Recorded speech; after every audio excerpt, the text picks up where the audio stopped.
pertama tentu ya kita perlu beri permakluman. Mungkin suami merasa eh, tugasnya adalah ya menjemput rezeki, bekerja, mencari nafkah, ya sudah membanting tulang sampai linu-linu, memeras keringat sampai kering, gitu ya.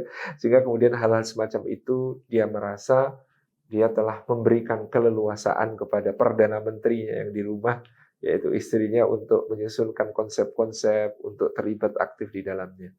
Nah, tentu ini adalah hal yang baik, tetapi masih tentu kita perlu meminta dia untuk terlibat. Paling tidak keterlibatan itu adalah menjadi contoh. Jadi bagaimana mungkin yang nyusun konsep memang bunda, nggak apa-apa lah. Karena mungkin ayah sudah terlalu lelah dengan berbagai pekerjaan dan lain sebagainya. Tapi kita mohon dia untuk terlibat di dalamnya untuk menjadi contoh bagi anak-anak.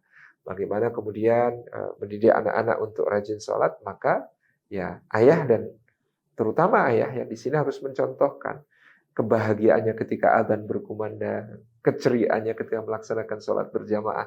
Sehingga anak-anak tahu, ibadah itu membahagiakan. Ibadah itu menjadi sesuatu yang sangat-sangat berharga dalam hidup orang tuaku. Maka dia juga harus menjadi sesuatu yang berharga di dalam hidupku. Memberi contoh-contoh, misalnya ketika kita meminta anak-anak makan dengan berdoa. Kita mohon kepada suami untuk makannya juga berdoa, talafut dan diucapkan supaya anak-anak tahu. Karena kalau tidak diucapkan itu tidak jadi pendidikan. Kok ayah nggak berdoa? Udah dalam hati itu nggak bisa jadi pendidikan gitu ya. Nah, maka harus kemudian juga melatih diri untuk mentalafutkan. Itu perlu untuk disampaikan kepada suami kalau memang merasa rumit terlibat dalam konsep-konsep. Paling tidak ayah itu tokoh yang menjadi panutan, karena memang anak-anak itu simple ya. Mengukur kebaikan dan keburukan itu. Kebaikan adalah apa yang dilakukan orang tuanya, karena orang tuanya orang baik. Keburukan adalah apa yang tidak dilakukan orang tuanya. Ya, itu ukurannya gampang sekali bagi anak-anak, karena mereka lebih percaya apa yang dilihat daripada yang didengar. Nah, baca Quran dong, nak. Nggak mau. Kenapa kok baca Quran nggak mau? Baca Quran itu nggak baik. Lu kok nggak baik? Iya, nggak baik. Buktinya ayahku nggak pernah.